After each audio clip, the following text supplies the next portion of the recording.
Welcome to Pastoral, the _art and jewelry podcast. Today, for our second podcast of all time, we are talking to Jennifer Lee, who is one of my very longtime favorite artists in our gallery. She was a favorite of mine long before she was in my gallery, so I've followed her work for many years, and I'm excited to talk to her and hear a little bit more about her process and background and how she sees her imagery and how she conceptualizes the pieces she puts out in the world. First of all, where did you grow up? Tell us a little bit about yourself and your background.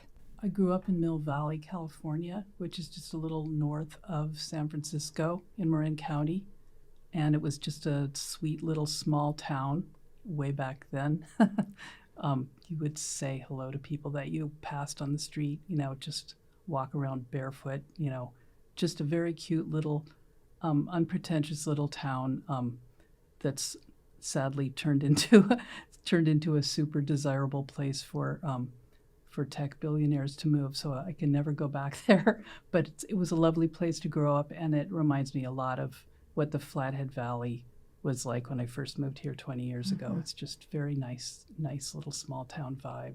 So it was almost like kind of a rural American town, but on the coast and with those influences. Did you go into San Francisco often? We would wear Mary Janes and white gloves whenever we went into the city, as we called it, because that was a more formal era. So my dad was a lawyer in San Francisco, so we would go in and meet him for lunch and things like that. I have two sisters, and it was the big deal, 3 little girls in their little dresses going into the city. But I left the Bay Area to go to college, first to Bennington College in Vermont, where I went for 3 years, and then I transferred to Sarah Lawrence College, which is north of New York City in Bronxville. I graduated from there in 81, and then I moved into New York City to be with my boyfriend. So you studied art then at Sarah Lawrence? No, neither. Well, Bennington was considered a big art school, but it was all a Helen Frankenthaler art school. It was very much abstract expressionism, color field, and that kind of art didn't interest me at all. And I did take some art classes there, but they were pretty negative experiences because I didn't feel like what I wanted to do was in anybody's lexicon at that point. And then I studied philosophy primarily when I was in college, philosophy and English literature. So when I transferred to Sarah Lawrence, I pretty much just stuck with philosophy and Derrida and Foucault and me too, actually. all of that stuff in college. We won't take our audience down that road No, too far. because I don't remember anything about it. It's all just a big blur to me. I know I read all that stuff, and I was pretty sure I understood it at the time. But if you ask me about Hegel now, I'll tell you, I don't know. It changed. Your perspective on it changes, I think, as you move away from that moment in time. And I had a professor doing my master's when we were reading Foucault, who's said that she had everyone read Foucault every year. But she said anyone who tells you they know Foucault is telling you they actually don't understand it at all, because it's a very elusive thing to really kind of pinpoint. So I also had that journey. It's not super relevant or not super useful in terms of our daily dialogues around the Flathead Valley. So one try hopes. not to. Every now and then. Well, if it is relevant, you're doing something wrong.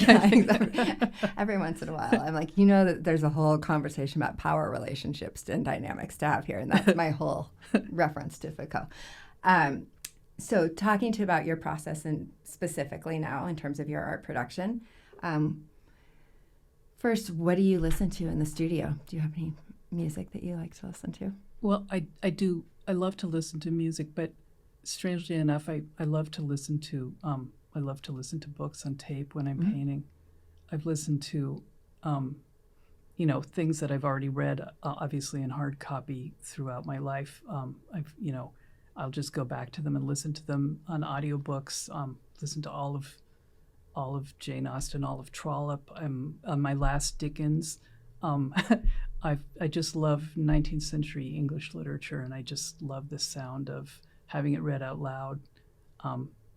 I've gotten only into the 20th century in terms of things like Ford Madox Ford and stuff. But I love to just immerse myself in this whole otherworldly quality of a whole nother, Another way period. of life and the population of characters. And it's all just sort of like running through my head while I'm painting.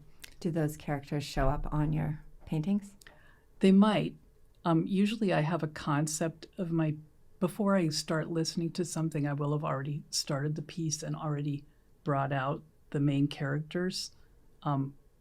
So it's more just a question of atmosphere and, it's just keeping my brain going on some other level so that I'm not thinking about my day-to-day concerns and, worrying about whether I've finished the laundry or if I have to go grocery shopping or anything mundane like that. You can put everyday life away Yeah. while you're in the studio. Yeah. Wonderful. And what is your studio process? I mean, you already told us a little bit that you have a conceptual plan typically also, and listen to things and try to kind of remove yourself from. Well, it's sort of a, I mean, I'll start with a blank panel. I paint on panels that I prepare with homemade rabbit skin glue and gesso. So I'll start with a blank panel and I'll just sit with it until I get a sense of what is emerging from it. I mean, I feel like there's some sort of communication between me and just that blank space. I mean, I always think of it as sort of a stage, and like what characters are going to be coming out. And I was going to eventually ask about theatricality in your pieces because they do have a quality of performance or theater. So obviously that is part of how you it's the whole them. Tableau vivant sort of thing. I love the idea of just this sort of little, the sort of, the observer catching sight of people in the act of performing something. A moment in time. Yeah, usually there's some eye contact with the observer and they look like they're in the middle of doing something. I just like that sense of relationship between you and the characters in the painting. Wonderful. I think that's probably part of what draws people into your work so much is that you do feel like you're connected and trying to kind of reach into their psyche a little bit when you see the pieces.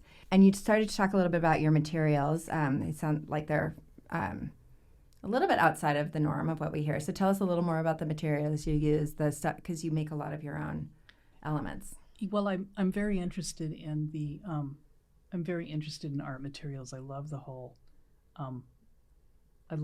science and sort of alchemy of oil painting, and I love reading about like what the old masters used to use, what people who tried to recreate, what they were using, got themselves into when they mixed the wrong mixtures. I love that whole sort of subtext of art history where you find out like why did Sargent's painting of Madame X, why is it all covered with cracks?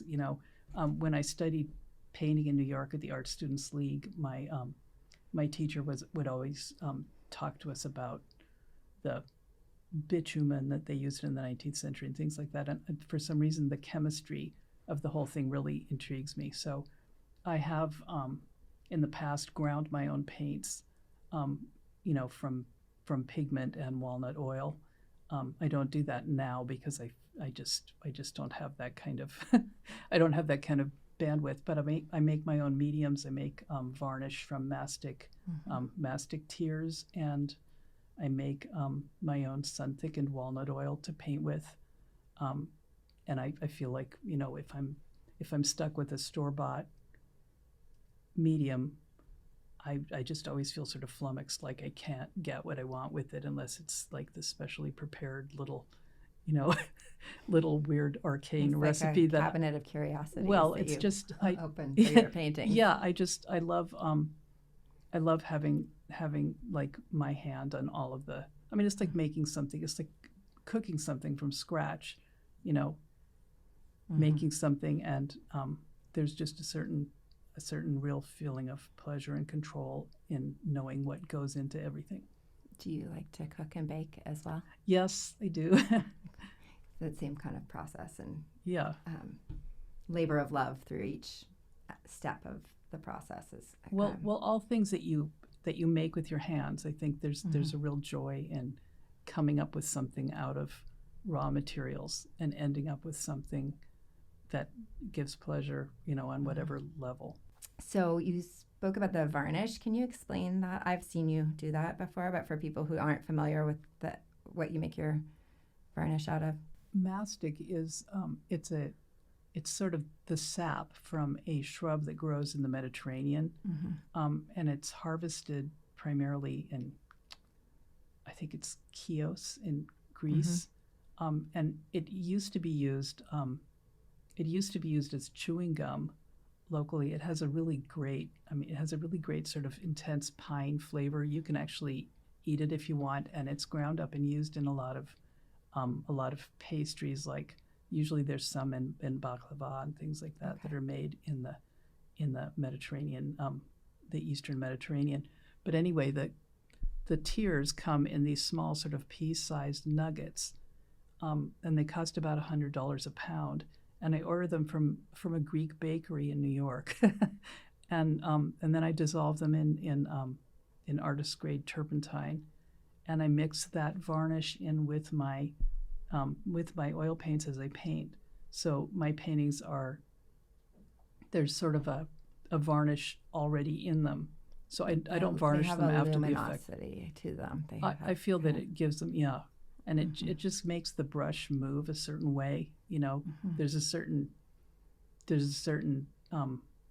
way that the brush pulls on the panel where it's not sliding and it's not sticking. It's just like gliding with just exactly the right amount of resistance so that it's able to put down the line that you want. Perfect. That was really fascinating, probably for people who are totally unfamiliar with the idea of how much of your own creation goes into each piece beyond just the painting on the surface, that you've created all the elements as well. It's like made from scratch, you could say. Paintings from scratch. It can be a new thing. Okay, moving on. Do you have a favorite color? Well, I would say green at the moment, just because it's summer and green looks so beautiful. I don't know. I love all colors. You use a lot of diverse color. Do you find that green shows up in your paintings more at certain times of year? Well, living in such a snowy climate, I think there's certain times of year when I feel like I have a thirst for green. We all need to see green. I don't know why we don't paint the insides of our house green more often. I have a very green room that has one of your paintings in it, actually. Oh, so, interesting. Yeah, we should send you a picture. Who are the artists that you're interested in right now? There's some really interesting contemporary ceramicists whose work I love, just because in addition to painting, I've also been doing ceramics for the past couple of years, and I've been doing some sculptural pieces. But there's this Russian woman. I've written her name down because it's hard to pronounce and I want to get it right. Let's see, Irina Zaitseva, I would say. Zaitseva. She does porcelain pieces that are painted with these exquisite faces and figures, and they have coral sprouting from them. Some of them have gilding on them. They're unlike anything that I've seen anywhere else, but I just think they're magical. And there's another ceramicist. They seem both to be Russian, I'm assuming. Nadista Sokolova. I've only ever seen these words written, so I don't know how to pronounce them. Sokolova. She does these wonderful figures that are just like these, say, something that looks like a larval form with legs at the bottom and a unbelievably beautiful little head at the top. They're really cool. I bet you would like them. I'm sure I would. There's actually some pretty innovative stuff going on in the world of ceramics, and we in Montana, largely because of the Archie Bray and its influence, are fortunate to get to see a lot of kind of the big innovators in the country moving through. And I feel really lucky to exposure. I feel really lucky to have that connection. And that's kind of, I have seen some different porcelain artists who have these really magical works with the kind of just transportive, and which is much in the same way as yours. So I'm not surprised that that's the type of work you're drawn to. Have you always known you wanted to be an artist? It sounds like probably not, since you came to that later in your time. No, but maybe. And when did you decide that would be your path? No, I have always Oh, wanted you to be an have. artist. You Yes. just weren't at It's the just right that when I school? was in school, it was just like, it was so frustrating. It was so, I mean, I literally had a teacher in college that I showed him a drawing of a nude that I'd done, and he told me the second breast was redundant because there was already one, and I'd already expressed that. Oh. It's like that was the thinking. I mean, this was the late 70s, early 80s, so it was like bang your head against the wall, maddening. So it didn't fit. I have some other fairly representational artists that I've represented over time who also kind of were working through school in that era of really dominant abstract expressionism that had kind of the same feeling, felt like marginalized, being too representational. Yes. It was wonderful to get to after coming out of college, to get to find my way to the Art Students League, which I really only discovered because I lived in a building with my then boyfriend, who I later married, but he was a musician. We lived in a building in Hell's Kitchen, and other people who lived in the building were carriage drivers who drove horses around Central Park, and the stable was at the end of the street. The horses lived up on the second floor.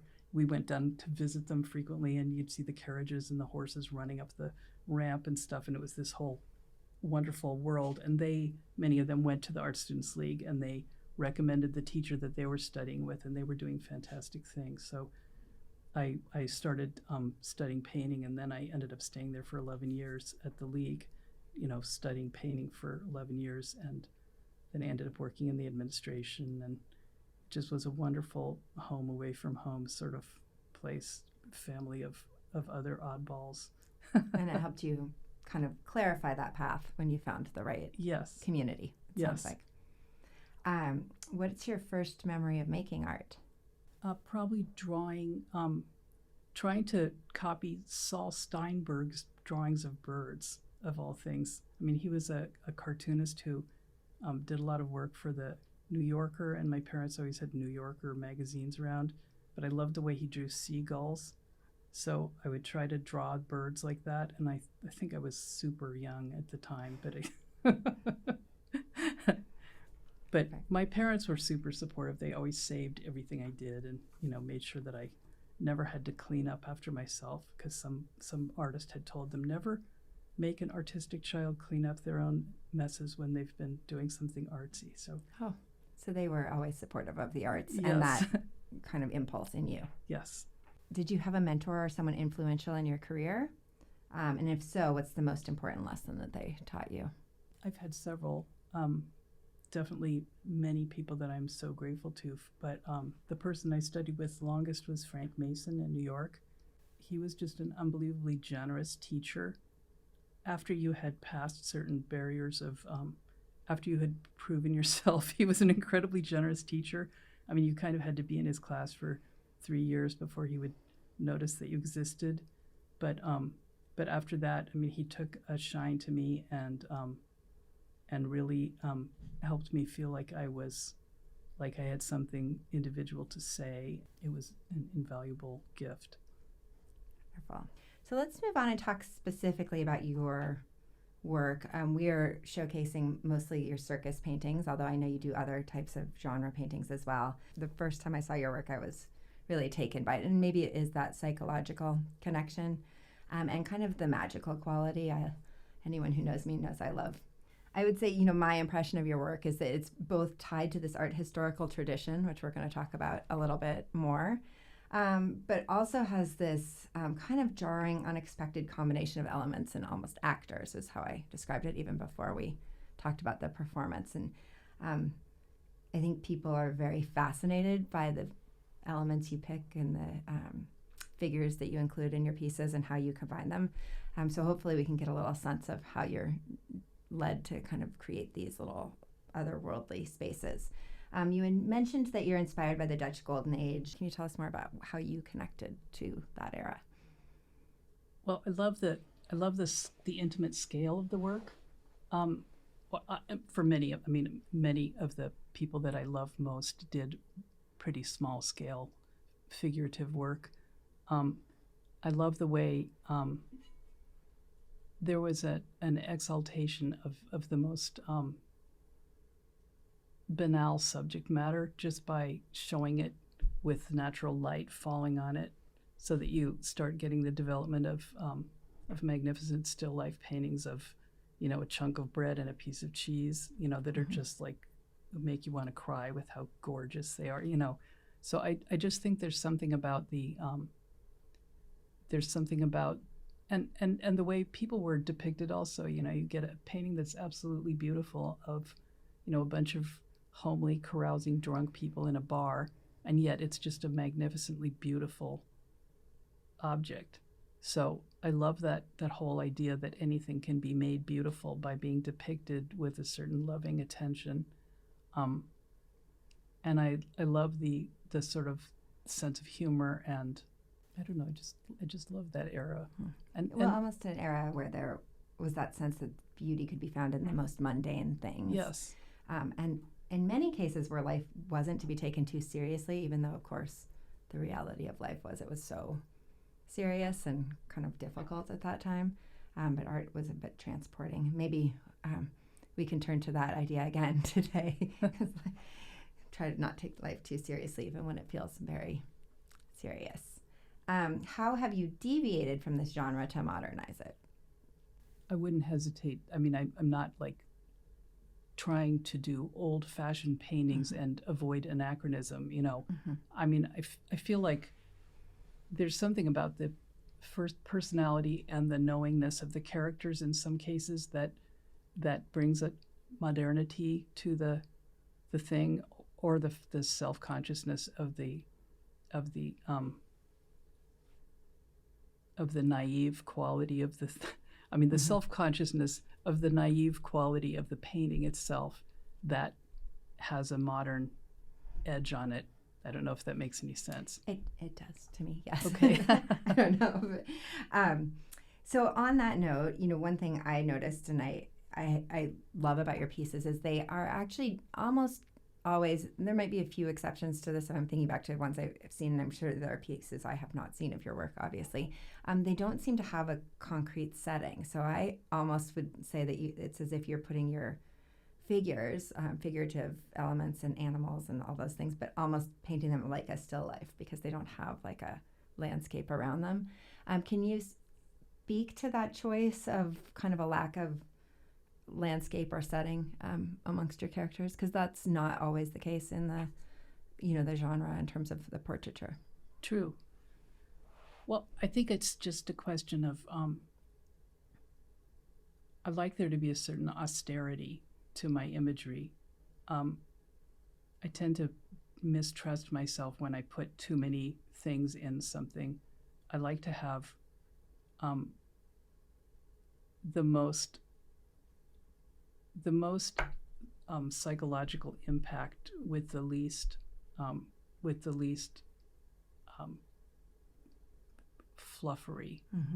So I feel like the way I conceive of things is really like an empty stage, like maybe a somewhat shabby stage. I mean, sometimes I'll put like broken plaster on the wall behind them, but I feel like that's all they're about. It's not about like showing them in a landscape or in a huge opera house or whatever else you might which think I of. would say is actually one of the ways where it does diverge a bit from the genre, because often that kind of setting was about your wealth and status. Certainly. What was the accoutrements you showed your stuff with in the space. And when I say, there's a lack of setting, I do want to clarify that you seem to create a landscape with no landscape because of your nuance of color in the background, the vibrant color fields and choices of color. I'm lucky enough to have, as you know, a family portrait, and I do know that you choose your color with your subjects very specifically to kind of how they speak to you. At least in our case, mine's pink. It's very pink. But we love it so much, and we love it because it's theatrical, it's magical, and it also really captures us. And it was such a fun thing to get to do with you. Thank you. I love doing it. Yeah, we love it so much. We might need a new one now that my son's going off in the world instead of a little dear. boy. Oh. Or maybe we'll just stick with the magic of being a little kid. Not for another year. No, not quite yet. In terms of that, and we've started to kind of allude to this, but how do you choose your subjects for each piece? I don't. They come to you. Yes, I don't. Yes. They choose me. Do the characters and animals hold specific symbolism for you, or is it actually just about kind of the image? If they do hold symbolism for me, I try not to put my finger on it. Attach too much to it. It's not that contrived.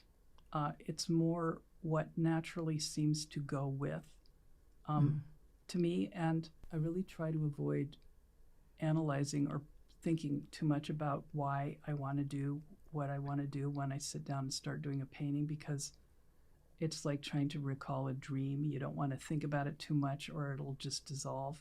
So I don't want to say to myself, did I want to put a monkey in there because monkeys are X, right. Y, and Z? I just say, like, what goes here?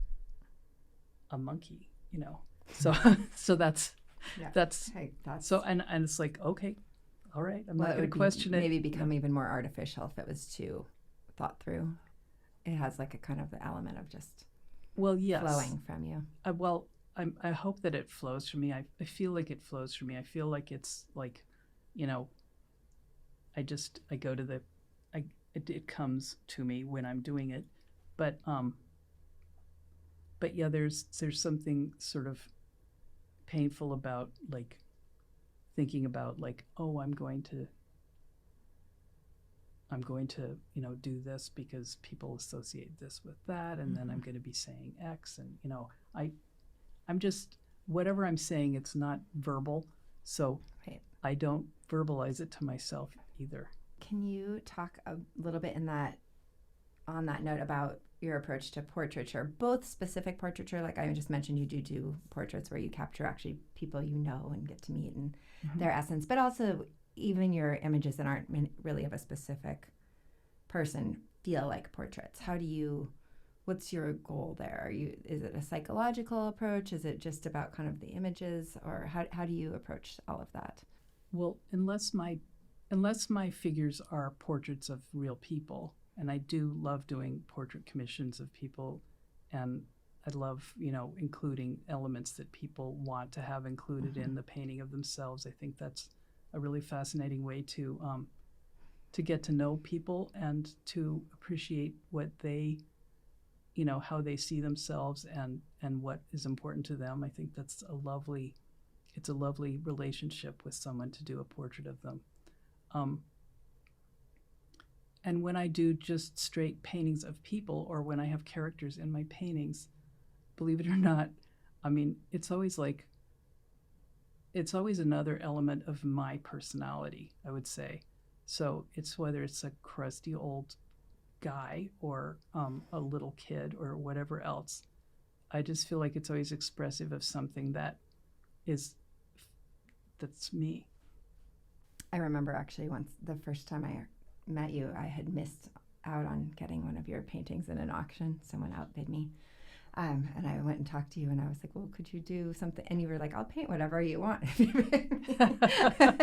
I was like, I love her. I get to use my imagination too. It was a very, which is not always the case with artists. I you know, all different kinds of people, but it's fun. It's been fun to work with you because it's certainly your own print on the image.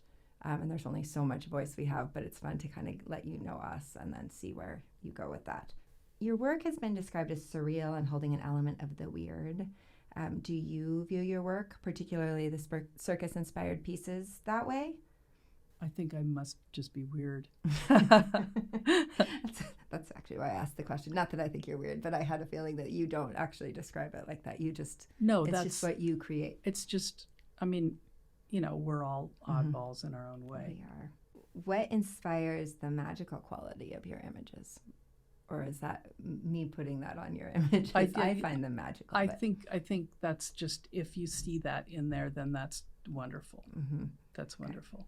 And on that note, one of the things I used to love to study in kind of the Renaissance era, although not necessarily kind of in the Golden Age, the Dutch Golden Age, but more the Italian Renaissance, were the imagery of like the Jester or the Ship of Fools images, which were always kind of connected to being a place out of time, a place where things were so out of the norm that they were actually maybe more truthful or had more of a sense of reality. So do you see that kind of connection to your circus pieces, that it's a place where you can say different things in a bolder way because no one connects it to themselves in our like current era? There's a feeling to me of the sort of like universal archetypes of experience or universal emotional reactions. I'm thinking that having things be in a sort of an imprecise setting and an imprecise era, it gives the observer more leeway to interpret it however they want. Mm-hmm. I mean, it's sort of like an ink blot. Yeah. I mean, I think that's such an interesting concept as we come to this place that's these images and figures that are sometimes unexpected juxtapositions and in a kind of in concrete setting, something that you can't totally pinpoint.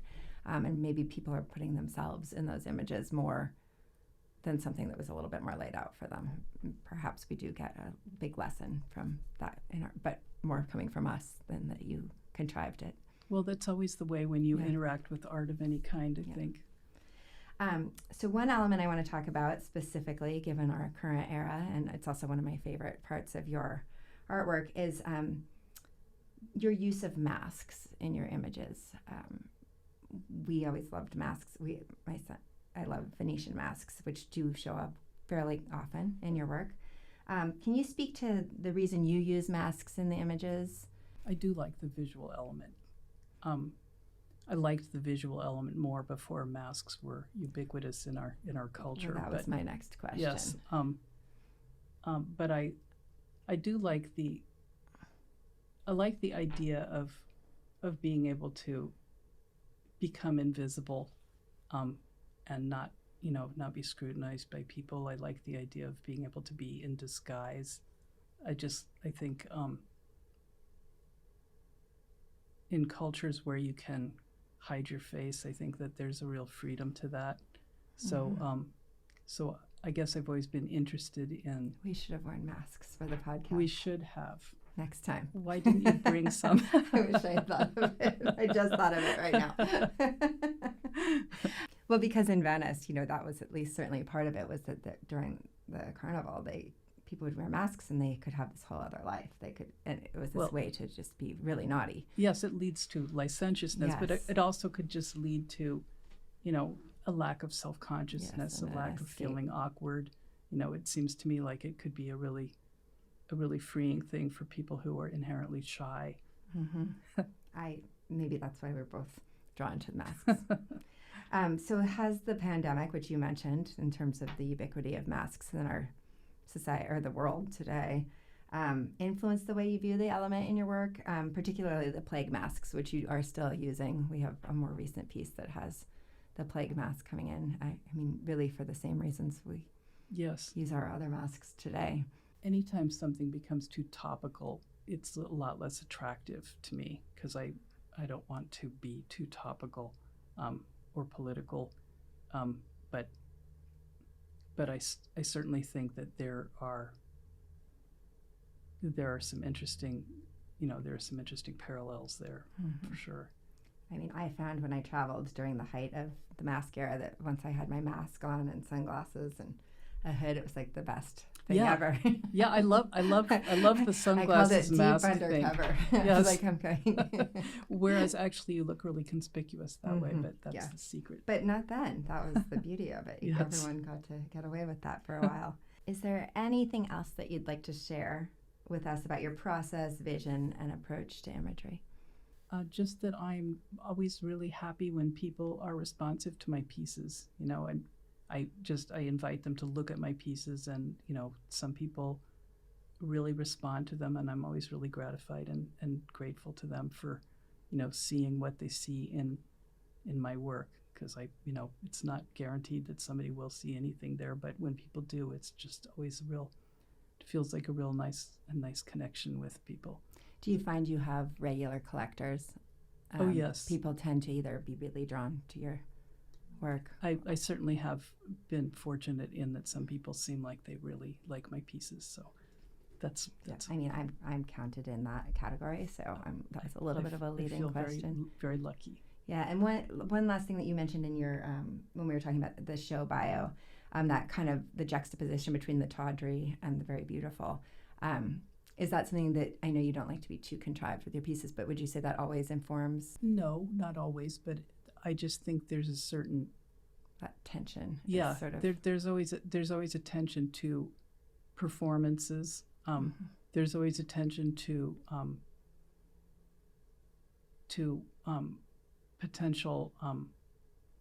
potential situations of coercion, like towards performances, especially when you're dealing with children and animals, or even women. So I always feel like there's a bit of an implied